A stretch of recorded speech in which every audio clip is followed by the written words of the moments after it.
에베네셀의 축복을 체험하라. 이 제목으로 오늘 말씀을 통해서 같이 은혜 나누기 원합니다. 오늘은 사무엘상 7장 마지막 설교를 하게 되었습니다. 7장의 큰 맥, 그것은 뭐냐면 에베네셀의 축복입니다. 에베네셀의 축복. 이 에베네셀의 축복을 내가 체험할 수 있는가라는 것입니다. 우리는 지금 이 7장의 전체 말씀을 보았습니다. 이스라엘 백성들이 가나안 땅에 들어가고 난 후에 그 가나안 땅에 들어가고 요단강을 건너고 요단강의 기적을 경험하고 그리고 또 가나안 사람들과의 싸움에서 하나님이 일으키신 큰 축복을 경험했던 사람들이 한 명씩 두 명씩 다 죽어나가고 있습니다. 그러면서 뭐가 어느 시대가 오냐면 사사기 시대가 옵니다. 그것을 우리는 뭐라냐? 어둠의 시대다라고 말합니다. 어둠의 시대가 찾아옵니다. 어둠의 시대. 그러니까 이스라엘 백성들이 어둠의 시대라는 건 뭐냐면 하나님을 서서히 떠나기 시작. 내가 하나님을 떠난다는 거, 하나님과 내 사이가 멀어지고 있다는 것을 무엇으로 알 수 있을까? 그것은 뭐냐면 안 들린다는 거. 소리가 안 들려. 멀어지면요 안 들려. 가까이 있으면 조그만 소리도 숨소리도 아주 조그만 미세한 소리도 들리는데 뭐가 있냐면 멀어지면 하나님과 멀어지면 하나님의 소리가 안 들립니다. 안 들려. 내가 하나님과 멀어졌다는 걸 뭘로 아는가? 하나님의 소리가 안 들려. 하나님의 음성이 들리지가. 제 소리가 잘 들리십니다. 어느 순간인가 하나님의 소리가 안 들립니다. 그러다 보면 내가 갖고 있었던 은혜와 체험들이 희미해지기 시작해요. 내가 과거에 어마어마한 은혜를 체험했어도 저도 그걸 경험했거든요. 제가 20살 때 경험했던 19살, 20살 때 경험했던 하나님의 은혜는 정말 놀라운 거죠. 불교 다니던 사람이 복음을 알고 예수님을 체험하고 난 후에 영적인 눈이 열리니 그러니까 목사가 되기로 20살 때 결정을 했죠. 주의 종이 되기로. 화려하게 살고 잘 살기를 그것을 바라지 않았습니다. 가난하게 살아도 후회 없는 인생을 살겠다. 그리고 주의 종이 되기로 결정을 했던 게 20살입니다. 그때 하나님께 받았던 그 은혜가 너무너무 크고 놀랍습니다. 그래도 내가 하나님으로부터 멀어지잖아요. 하나님의 소리가 들리지 않으면 뭐가 찾아오냐면 잊어버림이 찾아와요. 잊어버리고 서서히 잊어버리고 과거의 그 놀라운 체험들 경험들 아무것도 아니었어. 개꿈이었어. 그러면서 끝납니다. 잘 들으셔야 됩니다. 어둠의 시대라고 말하는 건 뭐가 있냐면 하나님은 살아계시고 역사하시죠. 태양이 지금 떠 있잖아요. 내일도 내일에 태양이 뜰 거란 말이에요. 우리가 깜깜한 밤이라도 태양은 존재하는데 깜깜한 밤이 돼서 아예 태양이 안 보이니까 태양이 없다. 누가 그런 말을 하겠습니까? 내일 또 이 시간 되면 태양이 뜰 거를 우리 알죠. 왜? 우리는 지구가 자전을 해서 어둠 속에 들어가 있을 뿐이지. 태양은 존재한다는 것을 우리가 알아요. 근데 하나님, 우리가 멀어지잖아요. 어둠이라는 건 뭐냐면 하나님이 희미해진 거예요. 희미해진. 하나님의 소리가 들리지 않고 하나님의 음성이 들리지 않고 그래서 하나님이 내게서 희미해져. 그래서 어둠에 먹힌 어둠에 잠시고 그래서 내 인생의 길을 잃어. 뭐를 하고 싶은 의욕이 없어. 그냥 나를 쾌락, 즐겁게 하는 것만 보고 좀 그걸 뭐냐 어둠의 시대다라고 말해요. 어둠의 시대. 그래서 하나님을 떠나면 누가 왕이 되냐면 내가 왕이야. 예수 믿는 사람들이 왜 겸손하지 않고 왜 섬기지 않을까? 예수 믿는데 왜 이렇게 드세일까? 분명한 겁니다. 하나님이 내 주인, 왕이 아니라 내 자신이 왕이 되기 때문에. 그러니까 자꾸 자기가 살아. 자꾸 들이받는 거죠. 예수를 믿잖아요? 그러면 세족시 발을 닦아주고 섬길 줄 알고 손해볼 줄 알고 헌신할 줄 알고 근데 신기한 건 이제 오늘 얘기하겠지만 에베네셀의 축복을 경험하면요 나를 도우시는 하나님을 체험하면 하나님이 나를 높이시는 그건 내가 높인다고 느껴지는 게 아니에요. 나는 아무것도 한 게 없지만 하나님이 나를 높이시는 것을 체험하게 되어 있어요. 성경에는요 우리가 다 읽고 통달해 갖고 통찰력이 깨달으면 참 좋은데 그런데 맥이라는 게 있어요. 줄거리라고 말하죠. 7장만 이해해도 7장을 깊이 있게 이해만 해도 하나님의 이 깊은 영적인 것을 깨닫고 하나님의 은혜를 경험할 수 있습니다. 만약에 7장을 다시 한번 들으시고 다시 묵상하시고 이 어둠 시대에 등불로 빛으로 어떻게 이 세상을 살아 승리하는 인생이 될 것인가, 말씀을 참 들으시고 다시 한번 이 말씀을 유튜브에 다 올려놨거든요. 말씀을 다시 한번 들으시고 또 은혜 받으셔서 요 맥만 잡아도 돼요. 네. 구약 성경에는 총 이 맥이 10가지 사건이 있어요. 10가지 사건. 10가지 큰 맥되는 사건들이 있는데 이 사건만 알아도 참 은혜가 됩니다. 그것만 깊이 해도 성경의 진리를 크게 깨달을 수 있어요. 그럼 승리할 수 있습니다. 자, 오늘은 정리하는 시간입니다. 정리하는 건 뭐냐면 에베네셀의 축복이 뭐냐라는 거예요. 그러면 이 에베네셀의 축복이라는 게 도대체 뭐냐? 하나님은 에베네셀을 체험하게 해서 우리로 하여금 하나님이 축복하시는데 이 에베네셀의 축복이 무엇인가? 오늘 3가지 축복 말씀을 드릴 테니까 마지막 7장의 맨 마지막 시간이니까 이 말씀을 통해서 이 축복이 내 축복이 될 수 있게끔 받으시고 승리하시기를 주님의 이름으로 축원합니다. 자, 에베네셀의 축복 12절부터 보겠습니다. 12절 읽겠습니다. 시작. 사무엘이 돌을 취하여 미스바와 센 사이에 세워 이르되 여호와께서 여기까지 우리를 도우셨다 하고 그 이름을 에베네셀이라 하니라. 아멘. 첫 번째 축복, 에베네셀을 경험한 사람들의 첫 번째 축복은 뭐냐면 인생의 전환점이 일어난다. 그러니까 하나님을 체험하잖아요. 그런데 인생의 전환점이 시작이 됩니다. 왜 내 인생이 변하지 않고 내 인생 이렇게 살지 말고 좀 뭔가 의미 있고 가치 있고 후회하지 않는 인생 좀 살아가기를 원하는데 어떻게 살아가야 될 것인가? 그건 뭐냐면 하나님 체험하면 돼요. 에베네셀의 하나님 체험하면 되거든요. 근데 그 하나님을 체험하지 않으니까 길을 못 찾는 거예요.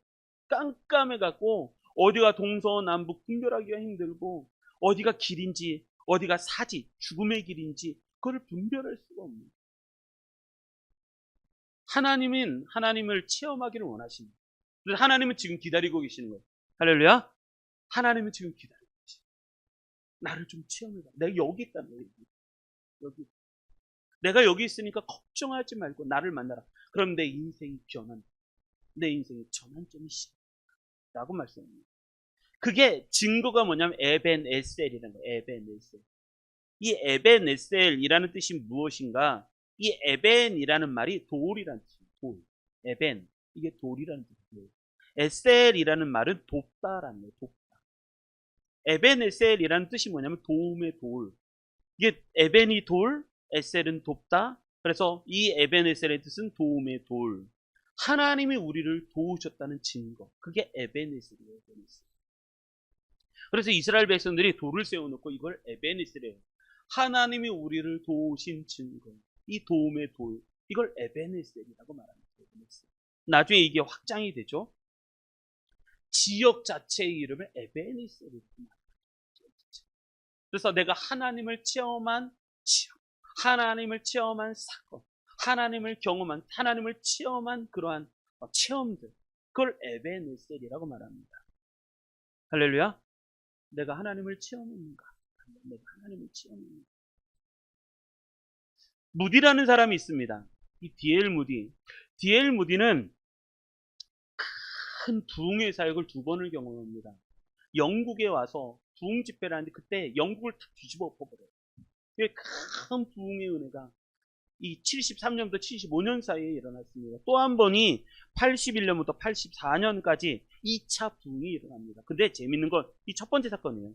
1873년부터 75년 사이에 일어났던 큰 부흥이 일어나기 1년 전에 무디가 희한한 걸 하나 취합니다. 그 72년도에 6월에 무슨 일이 벌어지냐면 영국을 잠시 방문을 합니다. 잠시 방문하는데 그 방문한 그 사건이 인생의 전환점이 확 됩니다. 자기 인생을 바꾸는 일들이 벌어집니다. 북부 런던에 있는 레시 목사님이 무디를 찾아왔습니다. 목사님, 우리 교회 와서서 설교 한 번만 해주십시오. 하고 무디 목사님 부탁을 합니다. 그래서 무디 목사님이 흔쾌히 승낙하고 알겠습니다. 가겠습니다. 그리고 예배를 드립니다. 그런데 신기한 거예요. 분명히 와서 복음의 말씀을 그렇게 전하는데 성도님들이 아침 예배인데 냉랭한 거예요. 참, 뭐 반응이 없어요. 할렐루야! 우리가 할렐루야? 아멘 하잖아요. 할렐루야 하는데 아멘도 없고 조용하고 냉랭한 거예요. 반응도 없고 사람들이 그렇게 큰 관심을 가지지도 않고. 그래서 무디 목사님은 생각을 같이 이 시간을 놓쳤다. 그런데 저녁 예배가 되었습니다. 저녁 예배를 시작하는데 시작도 하기 전에 벌써 분위기가 돼. 영적인 분위기가 돼. 예배 막 시작도 하기 전에 벌써 무디 목사님 뭐라고 하냐면 벌써 성령님이 이 자리에 임재하신 거예요. 성령이 임재하셔서 벌써 성도님들의 마음을 막 스쳐 지나가시는 거예요. 막 만지시면서 그 안에 영적인 사모함이 가득하다는 거예요. 말씀을 전할 때마다 이 사람들에게 막 눈물로 회개하고 하나님 저를 깨끗하게 해달라고 회개하고 그리고 이제 하나님만 섬기겠습니다 결단하고 막 그런 일들이 막 벌어지는 거예요. 무디 목사님 깜짝 놀랐어요. 무슨 일이 벌어지고 있는 거지? 복음의 말씀을 전하기. 여러분 진짜 깊은 사람은요 내가 하는 건지 하나님이 하시는 건지를 알아요. 내가 잘했다고 해요. 내가 뭘 해갖고 막 역사가 일어난다고 해서 와 내가 그건 깊지가 않아요. 진짜 깊은 사람은 하나님이 역사하신다는 걸 체험하는 거예요. 우리가 참 희한하다. 그리고 나서 왜냐하면 우리 목사님이 이 집회를 놓고 그렇게 크게 기도하지 않아요. 여러분 기도하지 않으면요 지금 하나님이 무슨 일을 하시는지 알 수가 없어요. 내가 영적으로 깨어있지 않으면 하나님이 지금 무엇인가를 계속 하고 계시는데 그것을 내가 깨달을 방법이 없어요. 기도해야 알 수 있습니다. 무디 목사님이 기도를 안 해요. 그러니까 크게 깊이 기도를 안 했기 때문에 지금 무슨 일이 벌어졌는데 그게 무슨 일인지 어리둥절한 거예요. 그래서 설교가 끝났습니다. 설교 끝나고 나서 사람들에게 이렇게 묻습니다. 그리스도인이 되시고 싶은 사람들은 제가 기도해 드릴 테니까 일어나십시오. 성도님들이 다 일어나는 거예요. 이 성도님들이 지금 무슨 말인지 잘 이해를 못했구나. 내가 예수님을 영접하기를 사모하는 사람들은 자리에 일어나시기 바랍니다. 성도들이 다 일어나. 그러면 이따가 다 저기 목사님 사무실에 다 모이겠습니다. 사람들이 다 가는 거예요. 모든 사람이 깜짝 놀랐어요. 어떻게 이런 일이 벌어졌지? 그리고 나서 다음 날 다른 지역 더블리라는 지역으로 갑니다. 근데 화요일 아침에 연락이 왔어요. 속달 우편이 왔는데 목사님 큰일 났어요. 빨리 와주십시오. 화요일날 아침에 속편 우타를 받았어요. 그런데 그 편지 내용이 뭐냐면 성도님들이 월요일날 모였는데 주일날보다도 훨씬 많은 성도들이 모였다는 거예요. 그래서 어떻게 할 수가 없으니까 목사님 빨리 와달라고. 근데 목사님 돌아갔어요. 되돌아가서 열흘 동안의 집회를 했습니다. 그때 결신자, 하나님 회개하고 내가 하나님 예수님을 제대로 믿겠습니다. 결신한 사람이 뭐냐면 400명입니다. 400명이 결단. 그리고 얼마 지나지 않아서야 그 안에 영적으로 무슨 일이 일어났는지를 그때 깨달았어요. 무슨 얘기겠냐면 그 교회에는 자매가 2명이 있었는데 한 명은 건강하고 한 명은 몸을 가눌 수가 없어서 그냥 침대에 누워있는 자매가 있었어요. 이 두 자매가 있었는데 하루는 병약한 자매가 자신의 나는 왜 이렇게 아프지? 나는 왜 이렇게 아프지? 그래도 나는 왜 침대에만 누워있지? 한탄을 하다가 문득 하나님의 은혜가 임했어요. 뭐가 되면 내가 이렇게 침대에 누워있지만 기도는 할 수 있지 않아. 그래서 기도를 하기 시작해요. 기도만큼은 할 수 있다는 생각이 들어서 하나님께 우리 교회에 부흥을 허락해 달라고 기도하기 시작했어요. 밤낮 기도했어요. 누워있으니까 몸을 가누지 못하니까 기도했어요. 하나님은요 기도하는 사람의 기도를 들으셔서 역사하십니다. 그리고 웨슬리는 그렇게까지 얘기하잖아요. 하나님은요 기도하는 사람의 응답, 하나님은 기도하는 그 기도를 통해서만 역사하신다. 다른 것을 통해서 하나님은 기도하는 사람의 기도를 통해서만 역사하신다 까지도 이야기한 게 웨슬리입니다. 요한 웨슬리 큰 부흥을 일으켰어요. 있었던 18세기 지도자였죠. 부흥을 놓고 기도합니다. 그러다가 하나님이 응답하셨는데 어느 날 이 자매가 몸에 침대에 누워있던 자매가 신문을 이렇게 보다가 무슨 얘기를 하냐면 미국에 지금 큰 놀라운 일이 벌어지는데 무디 목사님이라는 분이 계시다. 무디 목사님이 계신데 와 이분이 지금 미국에서 큰 하나님의 은혜를 전하고 있더라. 그래서 뭘 하냐면 누군지 잘 모르지만 신문 보고 이렇게 기도한 거예요. 그 사람 잘 모르지만 하나님 이 목사님 우리 교회 와서 설교할 수 있게 해주십시오 라고 기도한 거예요. 설교. 자기 교회에 보내달라고 기도하기 시작했습니다. 그러다가 월요일날 주일날 지나고 월요일날 언니가 방문을 열고 깜짝 놀란 거예요. 동생 보고 막 얘기해. 야 지금 무슨 일이 벌어졌는지 알아? 우리 교회? 지금 오늘 누가 와서 설교했는지 알아? 네가 그렇게 기도했던 무디 목사님 와서 설교했어. 무디 목사님 와서 설교한 거야. 그렇게 기도한 거야. 그리고 나서 네가 미국에서 오게 해달라고 기도한 그 무디 목사님이 와서 말씀을 전한 거야. 그런데 예배가 너무 냉랭하더라고요. 그래서 우리가 교회에 성령님의 임재를 놓고 기도하자. 그래서 두 자매가 기도하기 시작했어요. 그리고 그날 밤에 성령님께서 그 자리에 임재하시고 그리고 그 사건을 통해서 열흘 동안의 집회가 이어지고 그때 400명이 하나님께로 돌아온 역사가 일어났어요. 이게 뭐냐면 전환점이죠. 무도 목사님이 이것을 체험합니다. 그리고 나서 그 다음 해에 73년도에 부도교사 73년, 74년, 75년도까지 영국으로 다시 와서 1년 후서부터 큰 미국의 붐이 일어나는 일들이 벌어지기 시작합니다. 여러분, 신앙생활은 내가 하는 것 같지만 내가 하지 않아요. 하나님이 하십니다. 하나님은요, 예수님이 이렇게 얘기하잖아요. 너희가 스스로 이스라엘 자손이라고 생각하지 마. 하나님께서는 이 돌들로도 이스라엘 자손이 되게 하실 수 있는 분이시다. 그러니까 무슨 얘기냐면 하나님이 하십니다. 하나님이 하십니다. 나는 하나님의 일에 쓰임받을 뿐이에요. 그러니까 겸손한 거죠. 그러니까 늘 낮은 자. 늘 하나님이 하셨다고 말하는 거죠. 그리고 나서 주변으로 알려줘서 무디 목사님의 이 초초의 쇄도가 일어나기 시작합니다. 저는 지난주 우리가 수련을 했잖아요. 전교인 수련을 했잖아요. 전교인 수련을 하면서 참 은혜를 받았어요. 근데 저는 저에게 있어서 참 이게 자식을 키우는 입장에서 저희 아들이 수련회가 끝나고 나서 이번 주에 중고등 수련을 갔다 왔거든요. 혼자 갔어요. 혼자. 그러니까 혼자 가서 아빠 나 혼자야. 나 혼자 가도 되는 거야? 나 혼자인데? 근데 벌써 하나님은 우리가 전교인 수련회부터 시작해서 은혜를 준비해 놓으셨어요. 막 우리 전교인 수련회 때 뭐 1시간 기도하고 목사님 안수기도 받고 막 그랬었잖아요. 그리고 말씀 큐티하고 나누고 은혜 받았잖아요. 이제 그게 얼마나 큰 역사인지 잘 몰랐지만 하여간 수련을 갔어요. 그래서 민우가 예배 시간부터 모임 시간부터 시작해서 혼자인 거야. 근데 하나님은 만남을 다 준비해 놓으셨어요.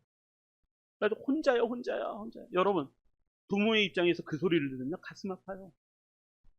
근데 이 목사다 보니까 하나님이 너와 함께 하실 거야. 그래서 이제 방배정을 받으러 갔는데 방배정에 받으러 갔는데 중학교 1학년 애 친구를 만났어요. 2학년 형도 만나고. 그 다음서부터 아빠는 사라졌어요. 친구들하고 어울려서 노는데 아빠는 야, 아빠 여기 있는데 아빠 빨리 가. 아빠 빨리 가라는 거야. 그리고 나서 이제 저는 그리고 왔어요. 그리고 와서 하룻밤 지나고 둘째 날 저녁 시간에 갔거든요. 둘째 날 저녁 시간에 간 이유가 뭐냐면 교회별 간식 타임이 있는 거예요. 교회별이잖아요. 아빠가 없으면 교회별에 혼자밖에 없는데 간식을 혼자 먹을 것 같아서 저녁에 갔어요. 갔는데 민우의 반응. 갔는데 아빠 왜 왔어? 뭐 근데 주변에 목사님이나 선생님들이 하는 얘기가 모르는 민우가 독보적이었어요. 막 가슴 치고 회개하고 눈물로 기도하고 부르짖어 기도하고 그리고 다른 사람을 그 친구들을 위해서 중보하며 기도하고 막 그랬다는 거예요. 그리고 나서 다음 날 이제 폐회배 때 갔더니 민우가 하는 얘기가 아빠 분명히 2박 3일인데 벌써 마지막이야. 이렇게 빨리 지나가나? 이런 얘기를 하는 거예요. 저는 그런 생각이 들었어요. 하나님이 전교인 우리 수련회를 통해서 영적으로 벌써 준비를 해놓으셨고, 비록 혼자지만 중고등 수련회를 가서 그 친구들을 만나고 거기에서 중보기도 하고 거기서 은혜 받고, 그리고 다른 사람을 위해서 중보기도 해주고, 그리고 찬양하고, 벌써 다 준비가 됐어요. 저는 이것이 인생의 전환점이 될 줄 믿습니다. 이게 체험이에요. 체험의 능력. 에베네셀을 체험하는 거예요. 에베네셀을 체험. 여기 보면 그랬잖아요. 사무엘이 돌을 취하여 미스바 센사이에 세워 이르되 여호와께서 우리를, 여기까지 우리를 도우셨다. 그것을 체험하는 거예요. 그러면 뭐가 일어나는가? 마음에 확신이 있습니다. 흔들리지 않는 확신이 있습니다. 체험하시기를 주님의 이름으로 축복합니다. 하나님이 나를 도우신다는 체험이 있어요. 도우신다는 체험. 이 체험이 없잖아요. 그럼 흔들리는 거예요. 하나님이 어디 계셔? 하나님이 어디 계셔? 그럴 수밖에 없는 거예요. 왜? 안 보이니까. 만질 수도 없고 손에 잡을 수도 없고 느낄 수도 없으니까. 그런데 이것은 기도와 하나님 영적인 문이 열려야지만 가능한 거기 때문에 이것을 체험하기만 하면 인생이 달라진다는 거예요. 하나님을 체험하고 난 후서부터 세상을 보는 눈이 달라집니다. 하나님은 눈을 바꾸시기 때문에, 마음을 바꾸시기 때문에 보는 것이 달라집니다. 그러니까 여러분, 에베네셀이라는 나를 도우시는 하나님 체험하시기 바랍니다. 그럼 뭐가 되냐? 인생의 전환점을 경험할 수 있어요. 체험이 없으면요 절대 못 경험합니다. 내 인생이 확 360도면 다시 제자리구나. 180도 확 바뀌어야 되는데 그 180도 바뀌는 전환점은 에베네셀의 하나님을 체험하는 거죠. 그런 은혜를 체험하시기 바랍니다. 그리고 두 번째 축복, 우리 13절 읽어보겠습니다. 13절 읽습니다. 시작. 이에 블레셋 사람들이 굴복하여 다시는 이스라엘 지역 안에 들어오지 못하였으며 여호와의 손이 사무엘 사는 날 동안에 블레셋 사람들을 막으심에. 아멘. 두 번째, 에베네셀의 두 번째 축복, 그건 뭐냐면 영적인 권위를 회복시켜 주신다. 영적인 권위를 회복시켜 주신다. 여기서 우리가 주목해서 봐야 될 말씀이 뭐냐면 첫 번째가 굴복하여라는 말이에요. 굴복. 이에 블레셋 사람들이 굴복하기 시작. 이 굴복이라는 말이, 이 굴자가 굽을 굴자잖아요. 굽다, 굽히다. 복자가 엎드러질 복, 엎드려 절하다라는 복이에요. 그러니까 무슨 머리를 숙이고 꿇어 엎드려서 절하는 것, 그것을 굴복이라고 해요. 굴복. 블레셋 사람들이 이스라엘에게 뭘 하기 시작하면 굴복하기 시작해요. 블레셋 사람이 훨씬 강합니다. 등치도 4m, 3m에서 4m 정도 크기에다가 힘도 세고 무기도 있고 병거도 있고, 그리고 대장간이 있잖아요. 대장간. 이스라엘은 대장간이 없어요. 대장간이 블레셋만 있는 거예요. 무기도 가졌지. 이스라엘은 무기도 없어요. 사울과 요나단 전쟁에 칼은 사울과 요나단밖에 없었잖아요. 나머지는 무기도 없어요. 그 블레셋 사람들이 에베네셀의 하나님을 체험한 이스라엘에게 뭐냐면 굴복하기 시작해요. 굴복하고. 그리고 두 번째, 다시는 이스라엘 지역 안에 들어오지 못하였으며.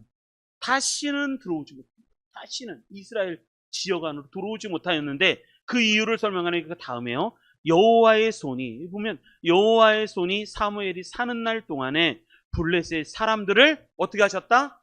막으셨다. 여호와의 손, 어디서 많이 들어본 것 같잖아요. 우리가 여름 수련회 갔을 때 여호와의 손, 하나님의 손이, 하나님의 손 함께 하셨습니다. 하나님의 손이, 이것은 뭐냐면 이 손이라는 거, 여호와의 손은 뭐냐면 이게 에베네셀의 손, 도움의 손, 하나님이 도우시는 손, 하나님의 능력을 얘기해요. 능력. 하나님의 능력을 상징하는 게 이게 손이에요. 손. 하나님이 이스라엘 역사 가운데 개입하셔서 이스라엘을 도우셨다.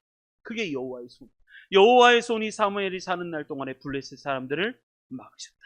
막아주셨다는 건 막아주셨다. 할렐루야. 이게 에베네셀의 두 번째 축복입니다. 영적인 권위를 하나님이 회복시켜 주시는. 나에게 영적인 권위가 있는가? 사도행전 19장에 보면 이상한 얘기 하나가 있습니다. 사도행전 19장에 보면 이렇게 시작합니다. 19장 11절.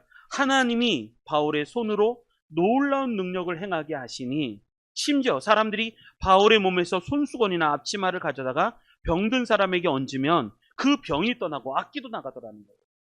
손수건만 갖다 댔는데도 앞치마죠, 앞치마. 천막을 짓는 공사를 스스로가 하는 그 직업을 갖고 있었으니까. 그런데 그 앞치마를 가져다 대기만 하면 병이 떠나고 귀신이 떠나가는 거예요. 13절, 이에 돌아다니며 마술하는 어떤 유대인들이 시험 삼아 악기 들린 자에게 주 예수의 이름으로 불러 말하되 내가 바울이 전파하는 예수를 의지하여 너에게 명하노라 하더라. 유대의 한 제사장 스게아의 7 아들도 이 일을 행하였더니, 스게아의 7 아들도 이렇게 얘기하는 거예요. 뭐라고 했냐면, 내가 나의 하나님, 나의 예수님이 아니라 내가 바울이 전파하는 예수를 의지하여 너에게 명하노라, 이렇게 얘기를 하니까 15절, 악기가 이렇게 대답하는 거예요. 악기가 대답해 이르되 내가 예수도 알고 바울도 아는데 근데 니들은 누구냐? 그래서 16절, 악기 들린 사람이 그들에게 뛰어올라 눌러 이기니 그들이 상하여 벗은 몸으로 그 집에서 도망하는 자. 그러니까 영적인 권위가 없습니다. 영적인 권위. 예전에 이제 그런 일이 많이 있었죠. 저도 이제 뭐 무당이라든지 굿이라든지 그런 시골에서 살았기 때문에 예수를 믿는 사람이 가잖아요. 그럼 신 내림이 없어요. 그러니까 귀신이 임재를 못해요. 예수 믿는 사람, 그러니까 하나님이 신이시니까, 참 신이시니까. 그러니까 귀신이, 여러분, 누가 사주팔자 운세를 보잖아요. 그것이 통한다 생각하면 그 사람 영적인 권위가 없는 거예요. 할렐루야. 예수 믿는 사람들은요, 영적인 권위가 있어요. 귀신이 아니라, 악기가 내가 예수도 알고 바울도 아는데 근데 니들은 무슨 귀신도 알아보는 거예요. 나는요 아무도 몰라. 그래서 귀신이 그 사람에게 뛰어올라 이겨버리니까 그들이 벗은 몸으로 집으로 됩니다. 근데 미쳤다. 여러분, 신앙생활을 할 때 에베네셀 하나님이 주는 축복은 뭐냐면 이게 있어요. 에베네셀 하나님은 우리의 영적인 권위를 세워주신다. 그래서 11절, 하나님이 바울의 손으로 놀라운 능력을 행하게 하시니, 누가? 하나님이 바울에게 놀라운 능력을 행하게 하시니, 하나님이 하시는. 그것을 누가 한다? 악기가. 1903년에 이거 말씀을 드렸죠. 1903년에 원산에 하디 선교사님에서 하나님의 부흥이 있습니다. 그리고 나서 1905년에 선교사님들이 뭐냐면 부흥을 위한 기도를 해요. 하나님, 이 1903년의 원산의 부흥 운동을 우리에게도 더 일으켜달라고 1905년에 부흥을 위하여 기도합니다. 그때에 기도했던 내용이 이 내용이었잖아요.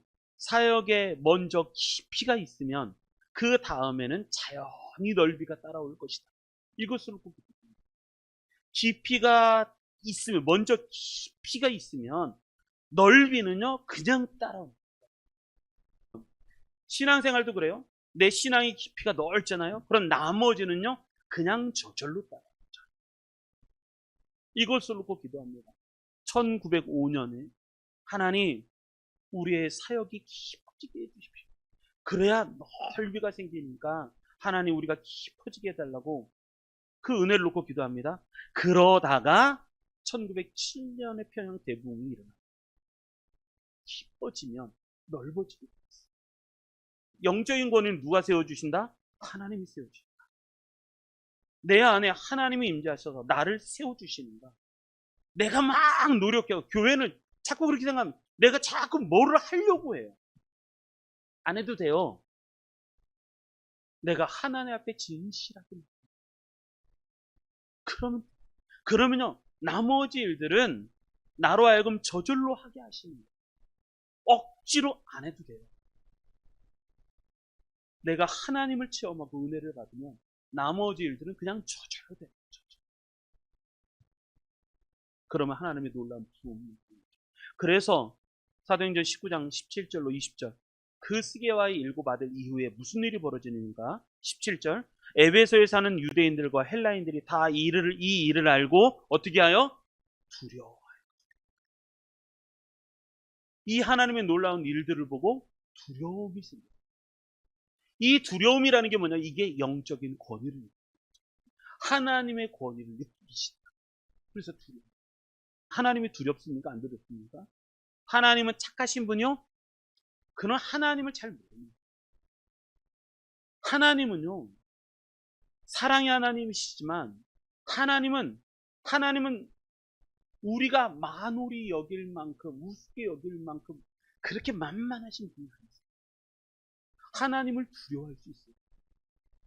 그러니까 내가 하나님의 내 믿음이 열리고 내가 자꾸 내가 믿는다 자꾸 그러는 것 같은데, 뭐가 있냐면 내가 하나님의 살아계심을 체험하면 가장 먼저 깨닫는 게 뭐냐면 두려움.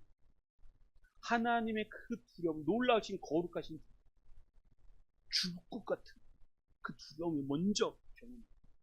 그리고 나서 내 죄를 회개했을 때 십자가를 통해서 용서하신 하나님, 사랑하신 하나님, 그 하나님이 그제서야 경험합니다.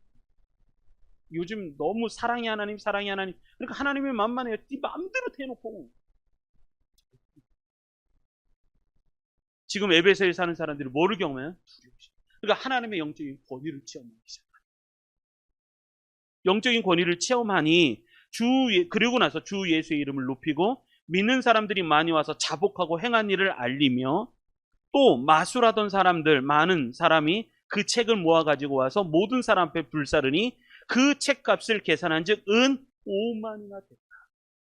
현대 돈으로 몇십억의 책을, 자기를 유익하게 했던 사주팔자 운세에 가는 책들을 다 가서 불태워버렸다는 거다.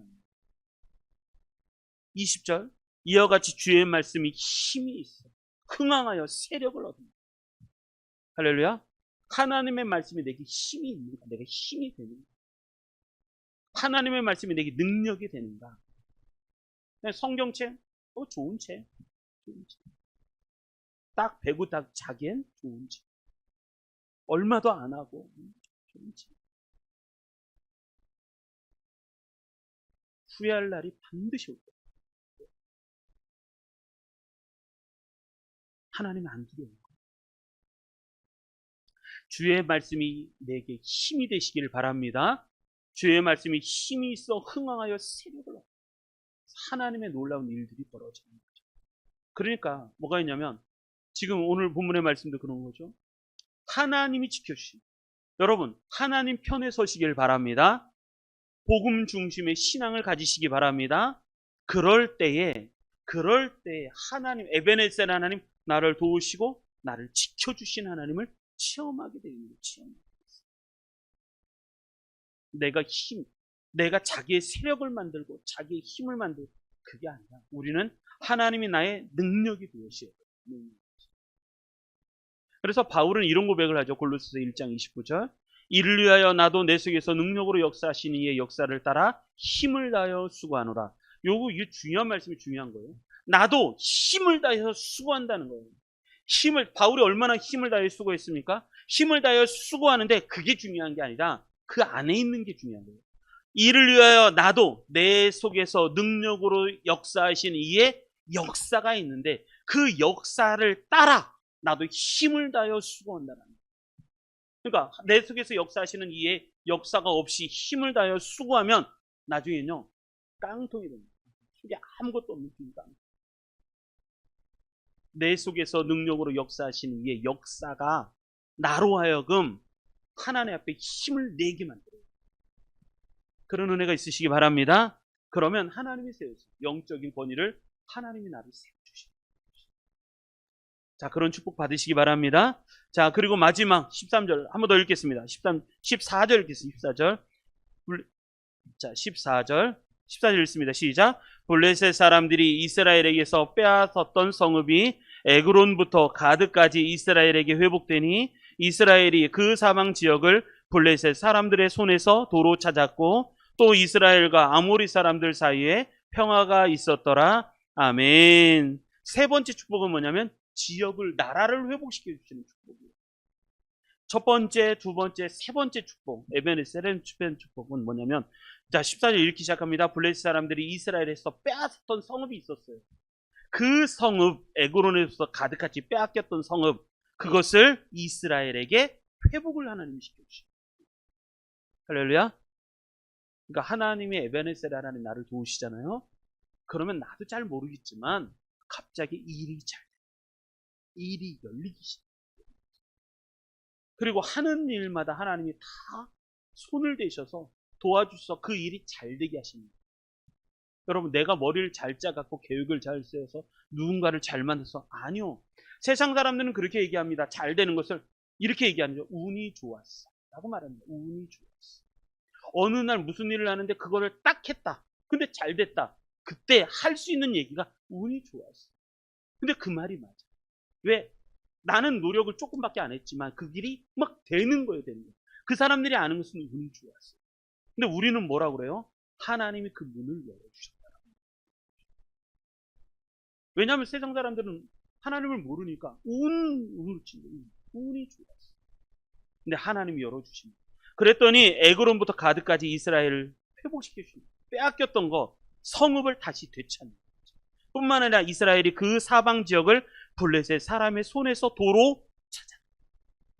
그 사방 지역, 그 큰 지역, 빼앗겼던 성읍, 그리고 주변에 있는 많은 사방에 놓여 있는 그 지역들, 그것까지도 다 도로 찾아.